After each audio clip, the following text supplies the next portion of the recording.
So let's talk about it.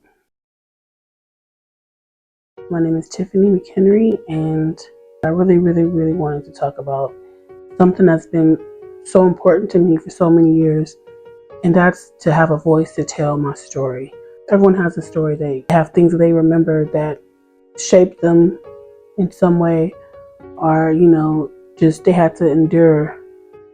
And I feel like the story that I lived is just something that I wanted to tell because I want to be sort of an inspiration to others to understand that it's not where you come from that defines you.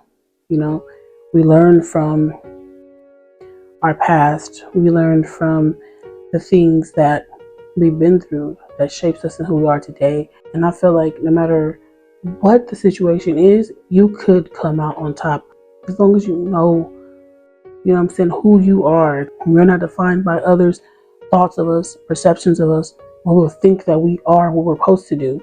We're defined by ourselves, what we think about ourselves. And so I decided to come here and to talk about things that I've been through in my life. And I'm not ashamed to come and talk about these things because I've known for so long now that I'm not ashamed of what I've been through. But I'm definitely stronger than what I came through.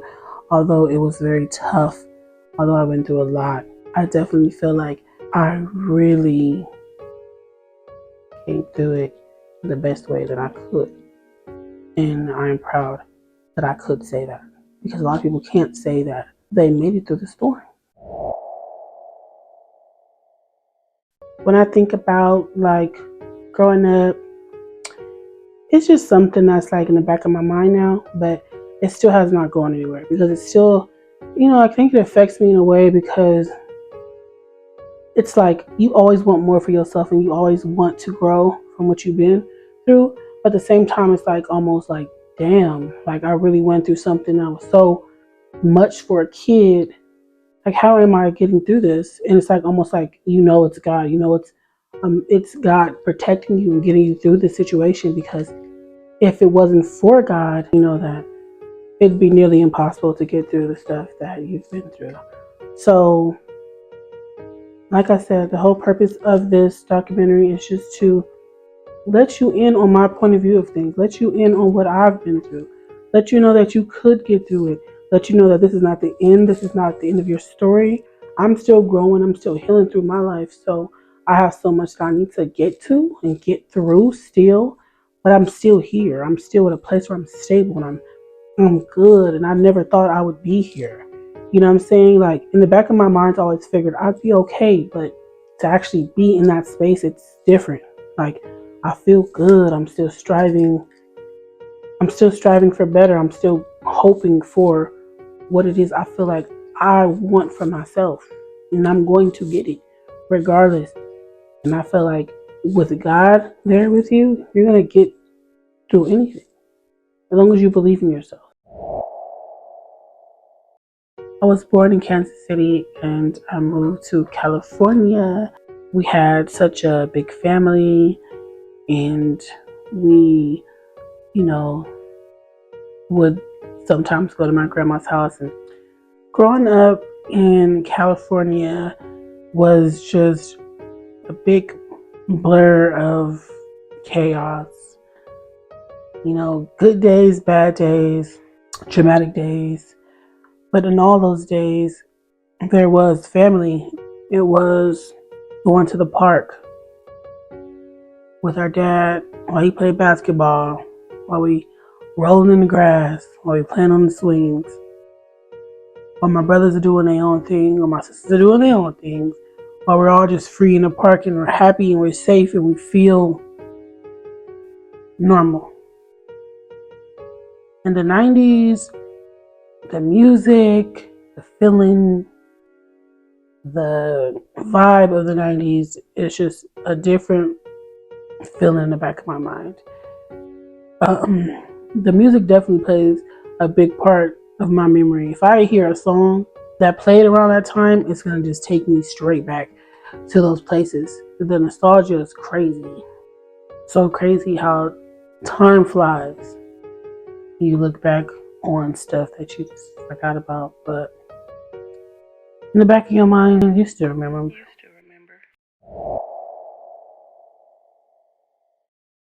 I think I've always kind of been an introverted kind of girl, like to myself in my imagination.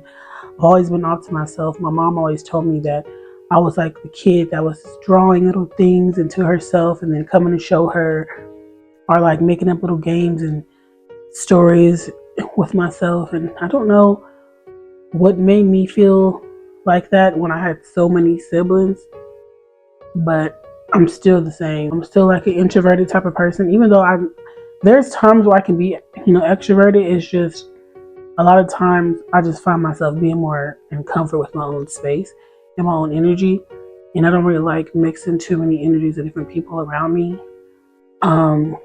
So I find comfort in myself, which I think is perfect, and it's so good to have solitude. But to hear, little stuff about yourself in the past, it's just crazy because it's like you'd be like, wow, that's me. I don't hate y'all. I just only love us.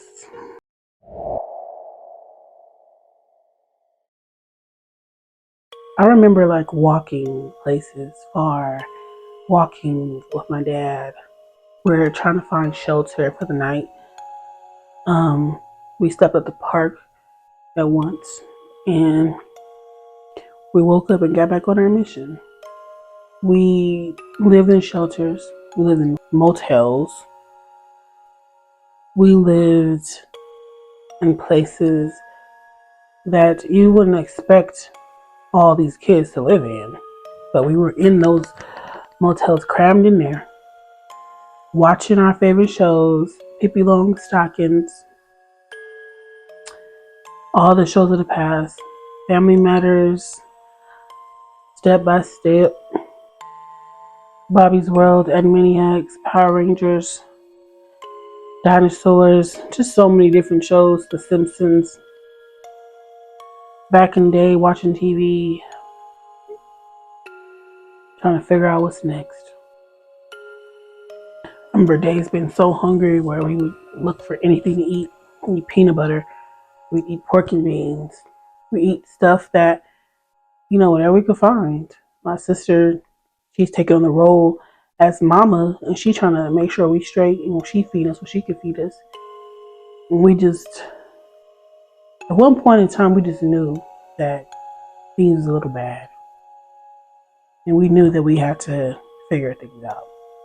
As a kid, you one day remember just being free and just a kid, and then, responsibilities, until all of a sudden your biggest sister trying to figure it out, and y'all trying to figure out what y'all need to do.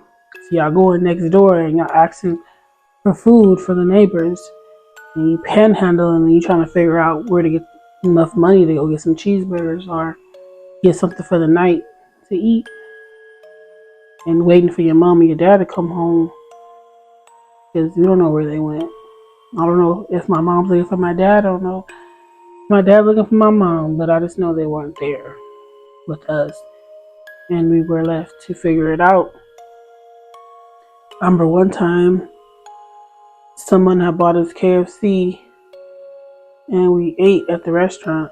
It's just something in the back of my mind, and sometimes I don't remember every detail, but I just remember little pieces of stuff. And people would help us, sometimes, because it's like a whole bunch of kids, and people would come and they would help us eat, or they wonder where your mom or your dad are.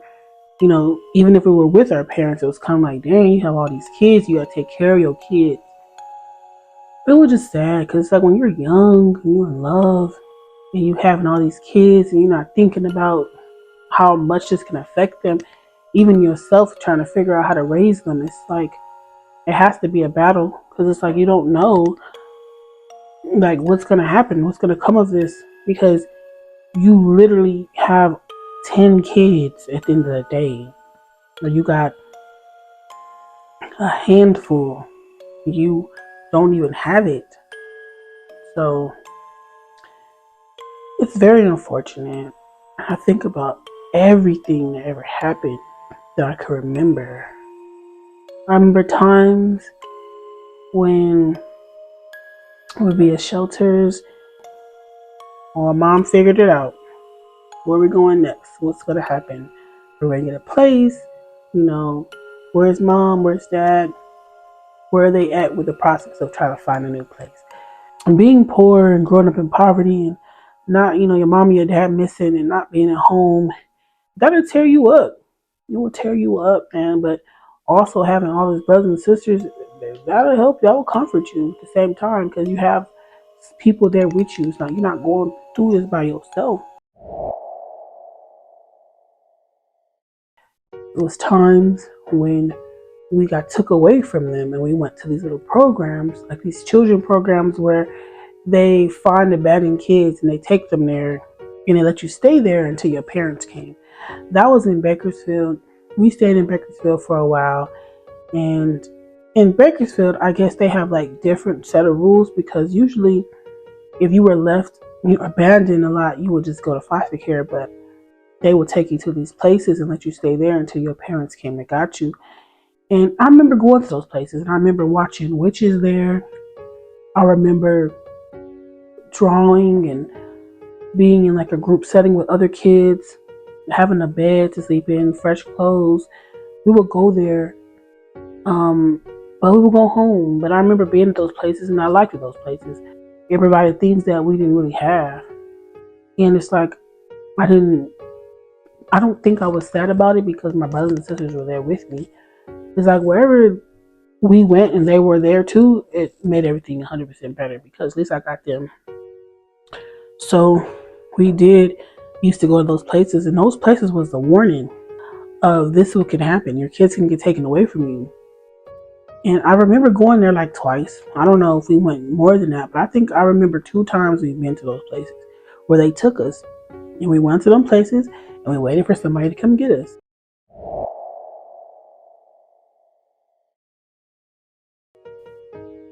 The Tire Swing House was a place where I felt family, where I felt mom in the kitchen, where my brothers was outside playing, where I was on the tire swing, climbing the trees, free, thinking about the possibilities, thinking about that moment in time and how good I felt. At the Tire Swing House, mama's in the house making dinner while What Is Love is playing on the radio. My brothers are playing basketball on the other side of the house. They're jumping off the roof. They're doing flips. They're having the time of their lives. We're innocent in the years of not knowing struggle. We are free. I'm thinking about things kids should think about. Toys, imagination, playing outside, the tire swing. I'm thinking about mom. She's home. I'm thinking about unity. I'm thinking about being safe. The Tire Swing House is one of my happiest memories in the back of my mind. I think about those days because I remember actually being happy. Those were definitely the good days.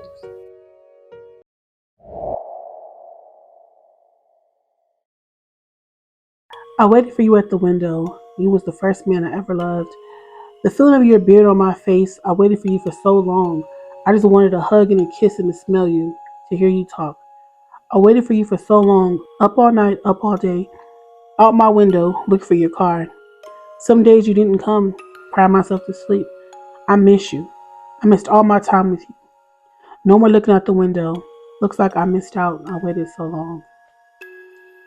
That makes me feel so crazy. I always wanted my dad.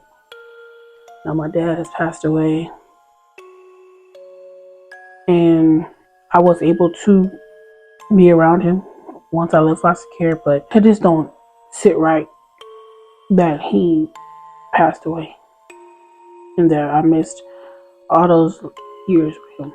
I got this poem about my mom. It's called Pocahontas. It's the name they used to call her back in the day. I remember she was beautiful. She had long black hair. I remember looking at her for as long as my eyes would let me stare. She would smile and I would see her silver tooth shine. I don't know if it was silver or gold. It was shining though. She was different. Her black outfit on her body was nice. I wanted to look like her.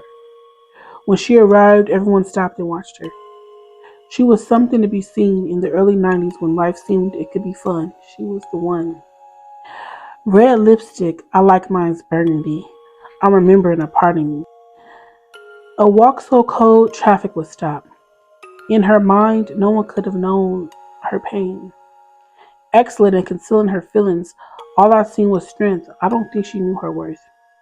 I can't blame you for loving hard until your heart hurt. Young in a world full of sin. Mysterious, I missed you when you walked out the door. Wondering where you were wandering. Disappeared in the distance. Off on her adventures, I miss her. I will pretend you are still here as I go play. No one in our young hearts we wish you would say. These poems are just so old and they make me feel crazy because I really used to think so different about everything. All the poems and stuff that I have, like in the books I wrote, it was a lot about the past and a lot about, stuff that happened even when I was a kid or in foster care or when I was in love or something like that. And when I read those poems and those stories, it just takes me back to that space, like, oh my gosh, like about the time and all the time that passed and all the stuff that I've been through and how where I came from and going to foster care, and they'll say they don't expect much of you. They expect you to be in jail. They expect you to just have a whole bunch of kids and just give up on yourself or commit suicide or never, strive to be nothing in your life. But I'm always striving. I'm always reaching. I got so much in me that's still hurt, that's still healing, that's still trying to find her way, that still has hurt attached to me. I still got words attached to me. I'm trying to get somewhere because I still want a victory. I still want my family to have everything we never could have. We lost so much time. Time keep on going no matter what. They don't stop for nobody. Don't wait for nobody. We can't get left. Time can't leave us. We have to go with time.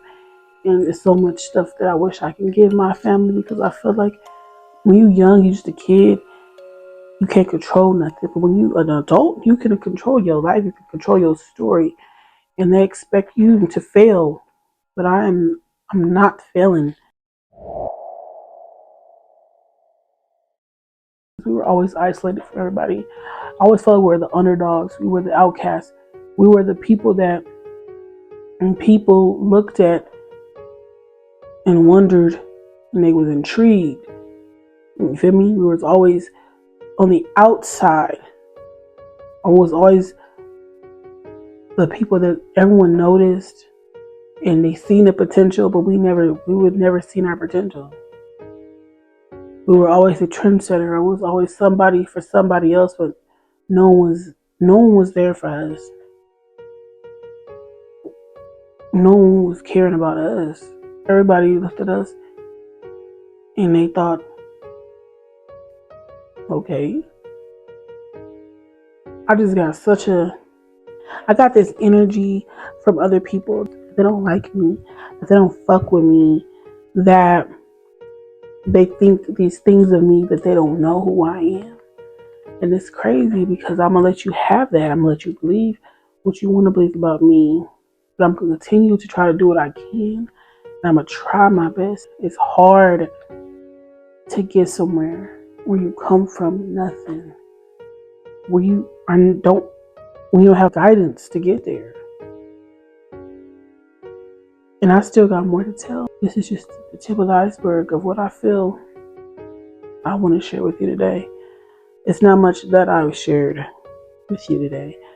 It's just a little glimpse into the back of my mind, into the lost years that I remember, and to tell you that I want to be an inspiration to all young girls that went through foster care or been through places where they were lost and they just wanted to be found. They wanted to be loved. They wanted to have genuine people around them that cared, that was interested in the progression of their life, that was interested in the success that they can achieve, that they can accomplish. I love my family with all my heart. My brothers and sisters, I promise you one day it's all gonna be okay. We were able to touch so many different people's lives with our own impact. We don't even know who we are, but when I hear people tell me about how I make them feel, it just makes me believe maybe I am something special, and I need to be able to tap into it so I can bring it to the world, and I can give back, and I could show people a different story.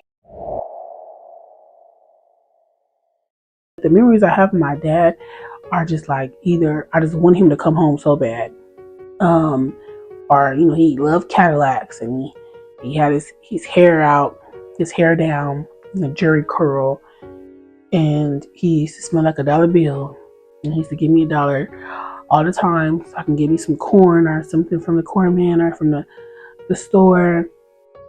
And I just remember him and just his presence of having a dad. I remember the feeling of having a dad, which is like really crazy because my whole life I just wanted a connection, like a feeling of a mother and a father connection. I felt like I was kind of close. I just couldn't wrap my mind around another person being my mother and my father. I just still remember them so clear as day, of how they used to be, how they played in my mind, and how they played in my life. My dad was, always on the go, and he would be the person that would come and he'll bring something to eat. He'll bring something, then he'll go back, and I remember him again, and he'll be gone again, and we'll be at the park with him.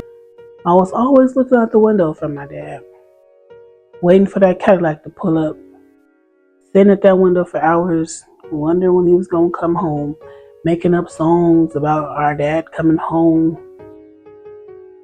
All those memories in the back of my mind, I just think about it like, dang, my dad. There's my mom. I remember my mom rarely. I do remember her, coming every now and a blue moon, being around, cooking, or she was pregnant, or she was fighting with my father, or she was maybe looking for him, or she was gone, or she was a county building. And a good song that reminds me of her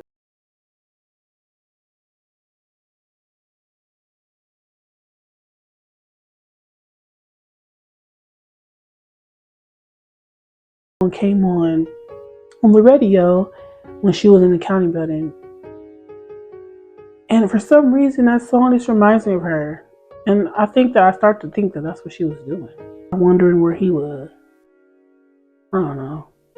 When you're a kid, you just imagine certain things and you don't know what they mean. But that song reminds me of her, and it's crazy. Sorry.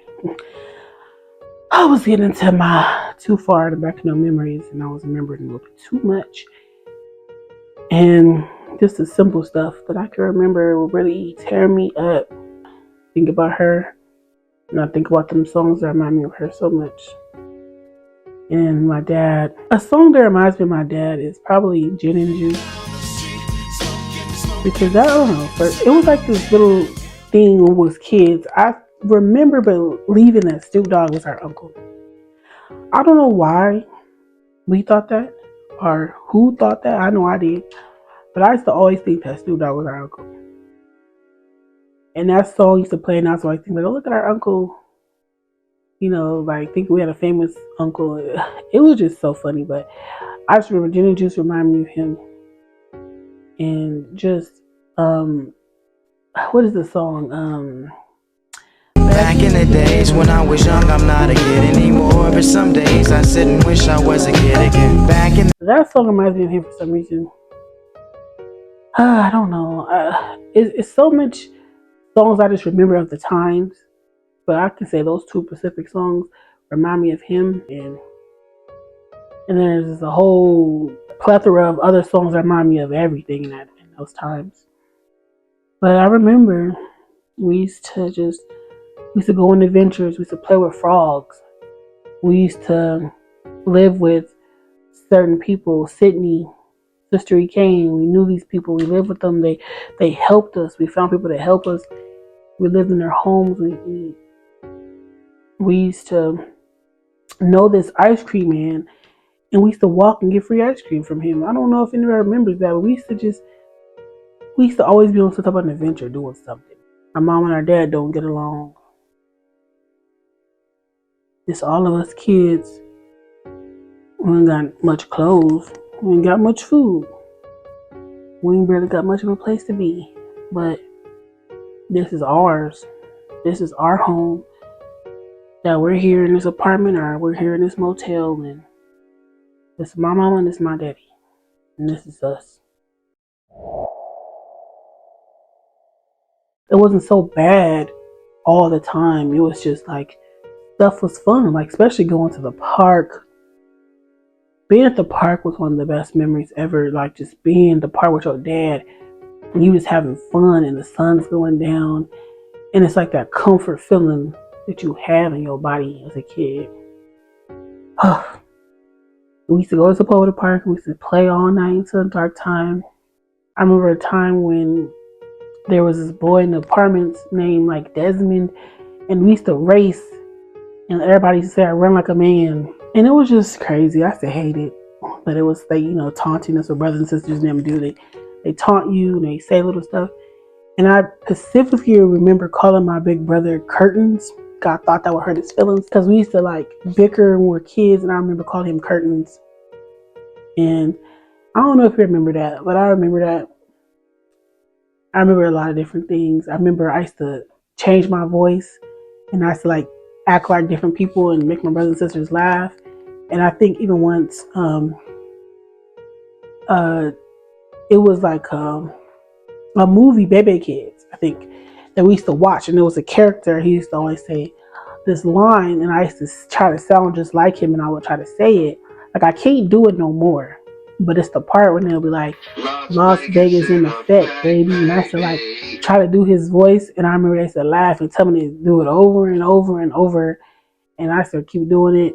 Man, it's just crazy how I just remember so much, man. I just remember the atmosphere of where we was at. We raced as kids in the motels, calling us N-word. My brother getting hit with a bat and having to get stitches on his head. My mama screaming. Everybody going crazy because he got hit with a bat. I remember that. I remember when the weight fell on my foot. I was little, a big old weight. Man, I remember so much different stuff that happened to me when I was a kid. So much stuff. I remember going to like church events. I remember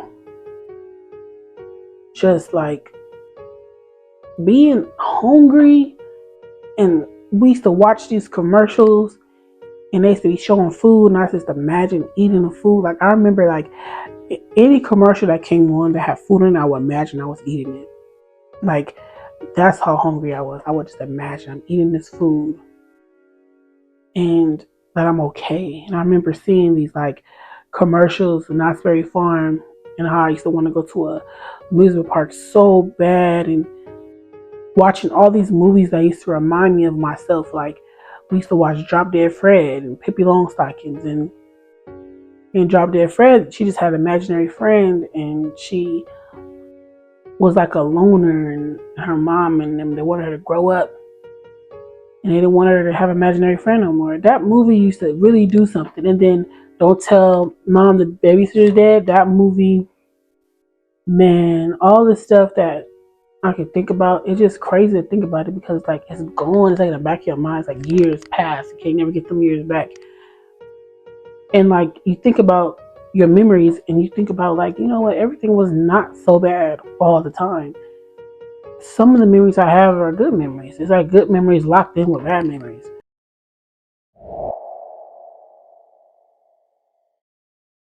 I can remember being lost, being told to go find my sister, and literally walking outside the door, walking along these gates, trying to figure out where was I going, screaming Tawana's name, crying, walking, crying, and then everything just goes black. And your memory is over right there. And then someone puts the pieces to the puzzle and they tell you, oh, they took you to the police station. They dressed you up and then they waited for your parents to come pick you up. Everybody was in a frantic mode looking for you, wondering where you had went to.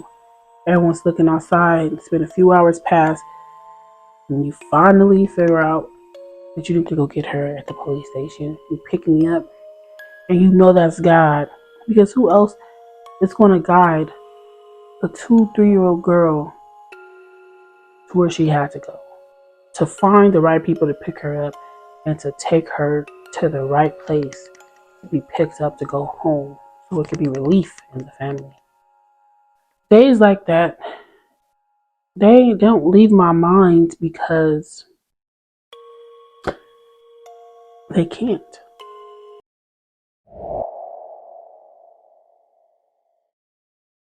It was a situation that happened when we was kids, when we got presents, I believe from our father, and he had gave us a game system, I think a radio, a bike, and we were so happy. We played on those systems. It was the duck game where you shoot the ducks, and radio, bikes. And it was one day when my mom came and she took everything, and she was so mad about something, and she took all of that stuff, and I think she threw a bike over the railing. She took everything, and we all were so sad, and we cried about it, and we didn't get to enjoy those presents because it was gone. We didn't have it long enough to be able to enjoy it. And I think about those days too, because it's like every time you get a little glimpse of happy, it just gets taken away. And having that stuff, it made you feel good to have it. It made you feel like, yes, we can have fun, we could do certain stuff. And it's like, well, I don't got it no more. Taken right away from you. And just a lot of these memories, just, it ain't that big of a deal to some people, but it's such a big deal because it just sucks that every time you had something good, it just never could keep it. It's always taken away.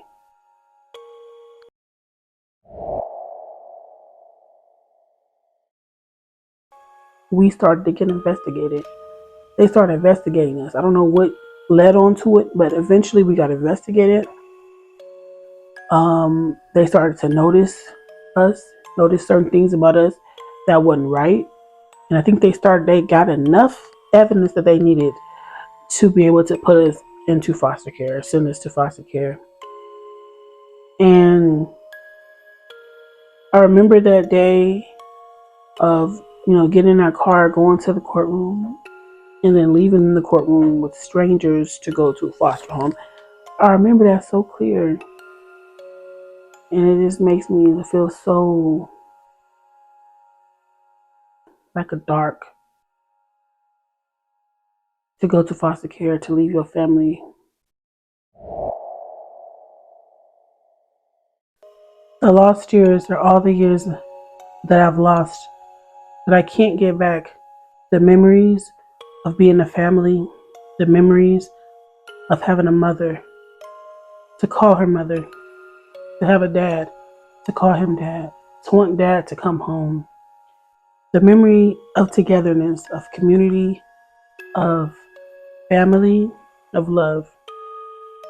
Those are lost in the past, somewhere buried in the back of my mind. I retrieve them when I want to take a trip to the past. The time machine in my head lands me back to a space as a kid in the 1990s, living in poverty, but knowing family, knowing love, knowing where I came from. It has been 20 plus years since it all began, and somewhere in the back of my mind is a story that I've always wanted to tell.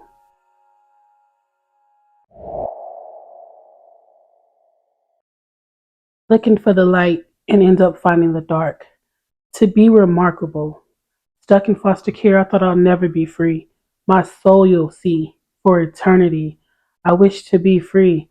Now I'm out of my mind. Looking at the Grim Reaper all the time, the angel said I was a star. But who gonna shine for me?